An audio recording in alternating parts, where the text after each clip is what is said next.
We are now looking at another one of those iconic franchises.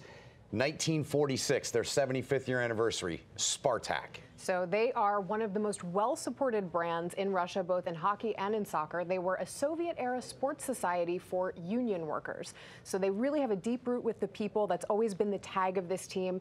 They've gone through some rough challenges over the past couple of seasons. If we look from last season to this one, a complete kaleidoscopic shuffle of this roster. I was talking with Valeri Kamensky, obviously a well-known name to any North American hockey fan. He's the vice president of Spartak. He said a team cannot be built in 1 year, maybe even 2, but he's going to attempt to see a rebuild issued in this team, and we're already starting to see glimmers of it, but a lot of changes have come down. One of those changes, now they have a first-year head coach in Boris Mironov, played for multiple NHL teams, had a very good career, Olympian for the Russian national team in his first year. What do you like about him? What does he bring to their organization? So one of the goals that Kamensky set was to make this team younger. And this is a coach, again, like we were talking about with Brogin, who had a great deal of success with Russian youth. He was in the CSKA system, and he led their junior team to a Harlamov title. Big stuff there, so they've got a good one in him.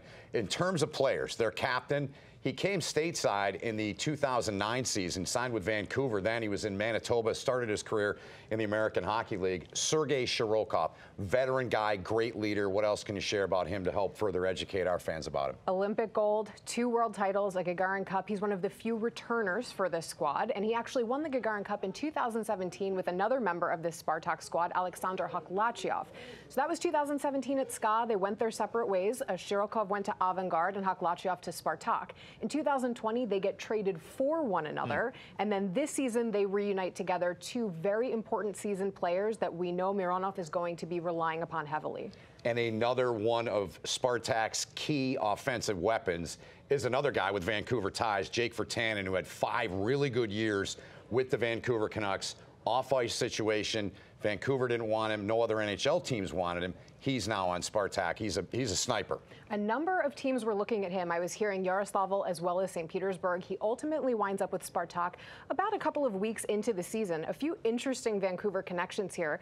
First of all, as we mentioned, I believe Shirokov has a Vancouver connection. It was immediate medium ground for them to meet at. But also, Virtanen played with Elias Pettersson in Vancouver, and Elias Pettersson's brother Emil plays for Spartak. Emil, he says, plays so closely that sometimes he thinks he's looking at Elias on the ice. And then one other kind of funny connection, although not by design, is that Virtanen can't wear his normal numbers, so he's wearing 96 for his birth year, just like another player that I think Russian fans might be familiar with, Pavel Bure. The Russian Rocket, no doubt. She's the best covering the KHL. That is Gillian Kemmerer. My name is Ben Holden.